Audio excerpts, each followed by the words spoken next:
भाई लो जीपीए के साथ जर्मनी में एडमिशन हो सकता है। मेरा जीपीए 2.7 है। क्या मेरे लिए भी कोई होप है जर्मनी में?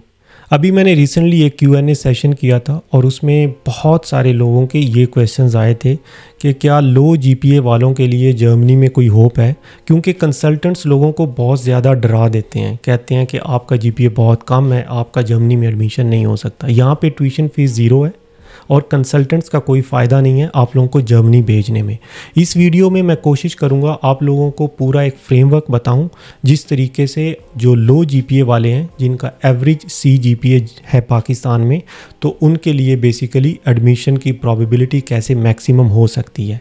4 प्लेटफॉर्म्स के बारे में आप लोगों को बताऊँगा, जहाँ पर जाके जो स्टडी प्रोग्राम्स एक प्लेटफॉर्म पे नहीं है वो आपको दूसरे पे मिल जाएंगे, और wide range of programmes available हैं, तो इसीलिए आप लोगों को फिर सिलेक्शन करने में आसानी रहेगी। देखना है कि वहाँ पे उनकी जो मिनिमम रिक्वायरमेंट है ग्रेड की वो क्या है। स्टडी प्रोग्राम्स में इस तरीके से डिटेल में लिखा होगा, लेकिन कुछ में ये लिखा नहीं होगा। कुछ में उन लोगों ने लिखा होगा कि आपका एप्टीट्यूड एग्ज़ाम होगा, कुछ में लिखा होगा कि आपका बेसिकली ये है कि आपके इंटरव्यूज़ होंगे, कुछ में लिखा होगा कि नो रिक्वायरमेंट है ही नहीं, अब बस अप्लाई कर दो। तो बहुत ज़्यादा यहाँ पे वैरायटी है यूनिवर्सिटीज़ की। बेसिकली यहाँ पे टेक्निकल यूनिवर्सिटीज़ हैं, जो बड़ी यूनिवर्सिटीज़ हैं, जिनमें आपको जीपीए हाई चाहिए। और इसके अलावा यहाँ पे छोटी यूनिवर्सिटीज़ हैं, जैसा कि होक्सचुले हैं, यूनिवर्सिटीज़ ऑफ अप्लाइड साइंसेज हैं, जहाँ पे मैंने अभी आप लोगों को लाइव एग्जांपल दिखाया है कि अगर आपका पाकिस्तान में सी जीपीए 2.3 भी है तो फिर भी आप यहाँ पे यूनिवर्सिटीज़ में अप्लाई कर सकते हो, कोई दिक्कत नहीं है। दूसरा इंपॉर्टेंट पॉइंट, आप लोगों ने जब यूनिवर्सिटीज़ को देखना है, आप लोग देखो कि उनकी आइल्स की रिक्वायरमेंट क्या है। अगर तो उनकी आइल्स की रिक्वायरमेंट 6.5 या 7 है या इस तरीके से ज़्यादा है, तो आप उन यूनिवर्सिटीज़ को डायरेक्टली निगलेक्ट कर दो। आप ऐसी यूनिवर्सिटीज़ को सिलेक्ट करोगे जिनमें आइल्स की रिक्वायरमेंट मिनिमम है, मतलब 5.5 है या 6 है। तो इस तरीके से आप लोगों के एडमिशन के चांसेस बढ़ जाएंगे। और किन चीज़ों का आप लोगों ने ध्यान रखना है वो ये है, जब भी आप यूनिवर्सिटीज़ को सिलेक्ट कर रहे हो तो आप लोगों ने बड़े सिटीज़ को टारगेट करना है, जैसा कि म्यूनिक है, बर्लिन है, हाम्बुर्ग है या फ्रैंकफर्ट है। तो यहाँ पे इनके करीब जो टाउन्स हैं आप उधर भी देख सकते हो, क्योंकि यहाँ पे ट्रांसपोर्टेशन का सिस्टम बहुत अच्छा है। अगर आप लोगों को पार्ट टाइम जॉब्स के लिए मूव करना पड़ता है तो वो आप इजीली मूव कर सकते हो, इतनी कोई दिक्कत नहीं रहती। ये बेसिकली कुछ टिप्स और ट्रिक्स थे। अगर आप लोगों का जीपीए कम भी है तो आप इन 4 प्लेटफॉर्म्स पे जाके, जो मैं अभी आप लोगों को स्टेप बाय स्टेप दिखाऊंगा, यहाँ पे जाके आप बेसिकली प्रोग्राम्स को सिलेक्ट कर सकते हो अपने लिए। जो पहला प्लेटफॉर्म है बेसिकली वो daat.de का है। कुछ यूनिवर्सिटीज़ के प्रोग्राम्स ऐसे होंगे जो यहाँ पे इस प्लेटफॉर्म पे अवेलेबल नहीं होंगे, वो आपको दूसरे प्लेटफॉर्म्स पे मिल जाएंगे, और कुछ अगर दूसरे पे नहीं होंगे वो तीसरे पे लाजमी मिल जाएंगे। अब मैं इसी चीज़ की आप लोगों को एग्जांपल देता हूँ। अब देखिए मैं daat.de पे हूँ, ये इसको इंग्लिश में ट्रांसलेट कर लेते हैं, और यहाँ पे बेसिकली मैं ये इंटरनेशनल प्रोग्राम्स को ओपन करता हूँ और यहाँ पे सर्च में जाता हूँ। तो यहाँ पे आके बेसिकली मैं यहाँ पे एक यूनिवर्सिटी को सिलेक्ट करता हूँ, ये इंस्टीट्यूशंस में आके, और यहाँ पे आप लोगों ने पहले सारे आप अपने जो है ना फ़िल्टर लगा लेने हैं कि फ़ी ज़ीरो हो, इंग्लिश डॉट प्रोग्राम हो, तो इस तरीके से आप लोगों के लिए आसानी रहेगी। तो यहाँ पे ये बर्लिनर होक्सचुले फॉर टेक्निक, ये basically university of applied sciences है।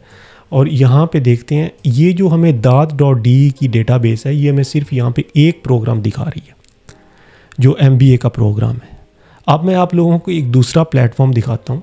अब ये जो प्लेटफॉर्म है माई जर्मन यूनिवर्सिटी, यहाँ पे भी आप लोगों को बहुत सारी यूनिवर्सिटीज़ और उनके स्टडी प्रोग्राम्स फ़िल्टर करने को मिल जाएंगे। यहाँ पे भी इसी तरीके से हम लोग बेसिकली यूनिवर्सिटी को सिलेक्ट करते हैं, बर्लिनर होक्सचुले फॉर टेक्निक वही यूनिवर्सिटी, और यहाँ पे देखें हमें ये 3 रिजल्ट्स शो कर रहे हैं।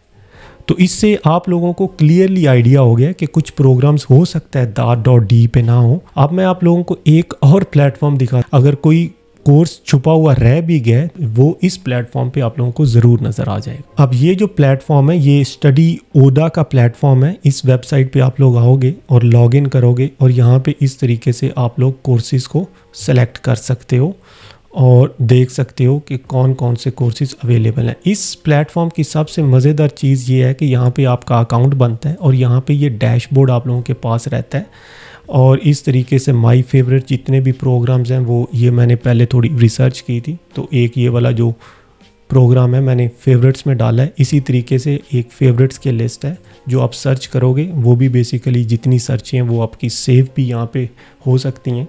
और इसका सबसे बेनिफिट ये मेरे ख्याल में अच्छा है कि आप लोग अपने जो सारे जो भी स्टडी प्रोग्राम्स अपने लिए शॉर्ट लिस्ट करो और फिर आहिस्ता आहिस्ता फ़िल्टर करने हैं, तो यहाँ पे आप उनको फेवरेट्स में डाल के एक पूरी लिस्ट तैयार कर सकते हो।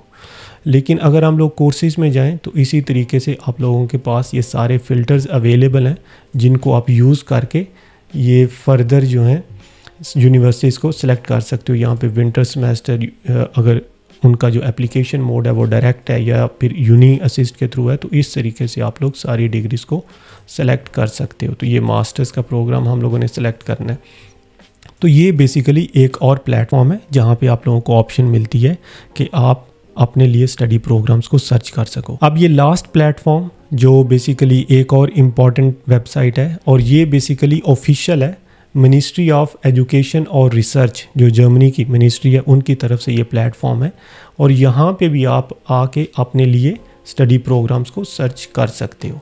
तो यहाँ पे देखो find a course of study, तो यहाँ पे मैं आया और यहाँ पे ये ऑप्शन है हायर एजुकेशन कंपस। तो यहाँ पे बेसिकली हम लोग आ गए और यहाँ पे देखें ये सारे स्टडी प्रोग्राम्स लिस्टेड हैं और उसी तरीके से यहाँ पे ये सारे फ़िल्टर्स भी अवेलेबल हैं।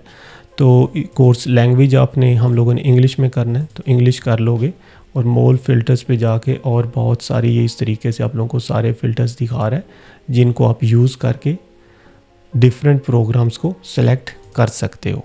तो अब बेसिकली इन सारे प्लेटफॉर्म्स को दिखाने का मकसद ये था कि आप लोगों के पास वाइड वैरायटी हो और वाइड ऑप्शंस हो, कहाँ पे जाके आप अपने लिए डिग्री प्रोग्राम्स को सिलेक्ट कर सकते हो।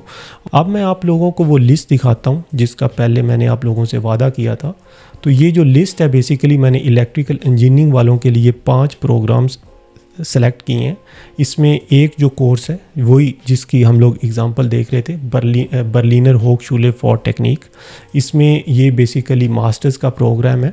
CGPA की कोई रिक्वायरमेंट है ही नहीं है, अगर आप लोगों का कम भी है तो आप अप्लाई कर दो, क्योंकि यहाँ पे मुझे ऐसे लग रहा था कि यहाँ पे जो बेसिकली अगर आपका लो GPA भी है तो ये आप लोगों को एडमिशन दे देंगे। आइल्स की रिक्वायरमेंट्स मिनिमम है, 5.5 भी है तो फिर भी चलेगा। और ये इसकी सबसे अच्छी बात ये है कि बर्लिन सिटी के अंदर है।